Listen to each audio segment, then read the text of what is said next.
వైశాఖ పురాణం 7వ అధ్యాయము వైశాఖమాస దానములు. అంబరీష మహారాజు నారద మహర్షికి నమస్కరించి ఈట్లనెను. మహర్షి, నేను చూచినది సత్పురుషుల చరిత్రవలే మహాశ్చర్యకరముగానున్నది.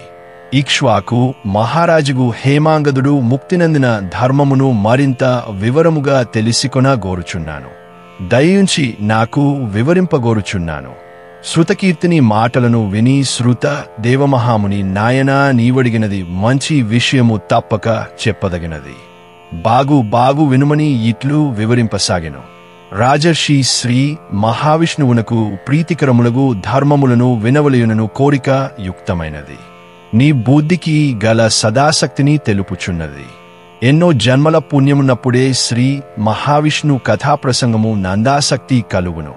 నీవు యువకుడవు, రాజాధిరాజువు. నీకిటి విష్ణు కథాసక్తి ధర్మజిజ్ఞాస కలుగుటచే నీవు పరిశుద్ధుడవైన ఉత్తమ భాగవతుడవని తలచుచున్నాను. కావున జన్మ సంసార బంధములను విడిపించి ముక్తిని కలిగించు శుభకరములగు భాగవత ధర్మములను వివరింతును వినుము. యథోచితములగు శుద్ధి, మడి, స్నానము, సంధ్యావందనము, దేవతలకు, ఋషులకు, పితృదేవతలకు తర్పణములు, అగ్నిహోత్రము, పితృశ్రాద్ధము మానకుండుట, వైశాఖవ్రతాచరణము ఇవి మిక్కిలి పుణ్యప్రదములు. వైశాఖమాస ధర్మముల నాచరింపని వానికి ముక్తి లేదు. సర్వధర్మములయందును వైశాఖవ్రత ధర్మముత్తమము, సాటలేనిది.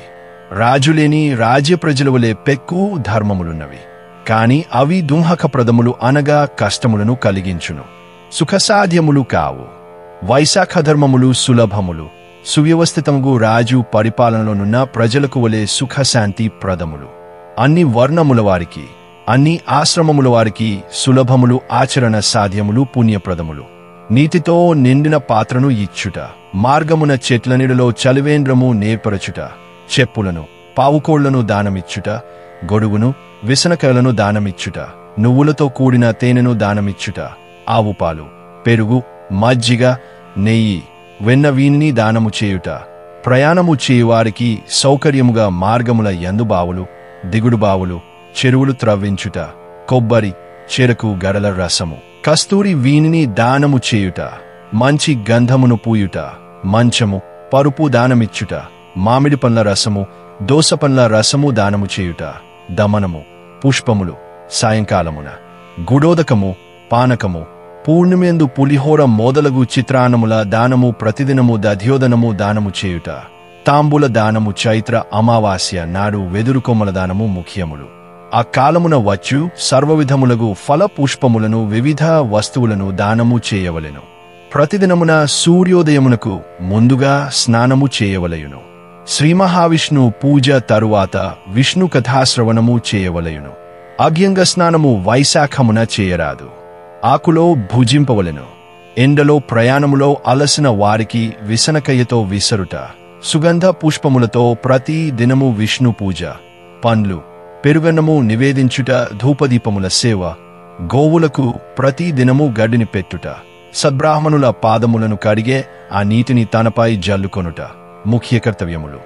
బెల్లము, సొన్ని, ఉసిరిక, పప్పు, బియ్యము, కూరగాయలు, వీనిని దానము చేయవలెను. ప్రయాణికులను ఆదరించి కుశల ప్రశ్నలడిగా వలసిన ఆతిథ్యము నీయవలెను. ఇవి వైశాఖమాసమున తప్పక చేయవలసిన ధర్మములు. పుష్పములతో, చిగుళ్లతో విష్ణు పూజ, విష్ణువును తలచుకొని పుష్పములను దానమిచ్చుట, దధ్యన నివేదనము మున్నగునవి సర్వపాపములను హరించును, అఖండ పుణ్యమునిచ్చును.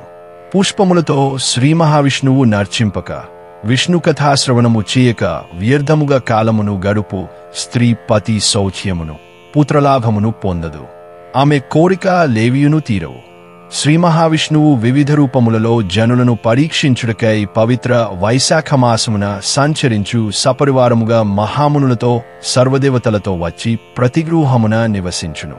అట్టి పవిత్ర సమయమున వైశాఖ పూజాదికములను చేయని మూడుయు శ్రీహరి కోపమునకు గురియగును.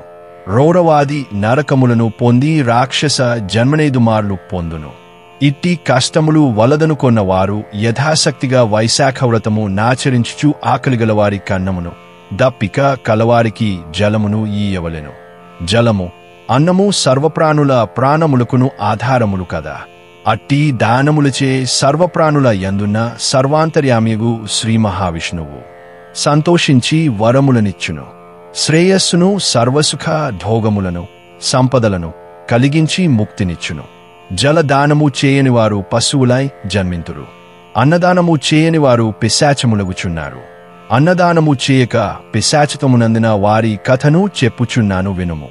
ఇది నాకు తెలిసిన ఆశ్చర్యకరమగు విషయము సుమా. వైశాఖ పురాణం 7వ అధ్యాయము సంపూర్ణం.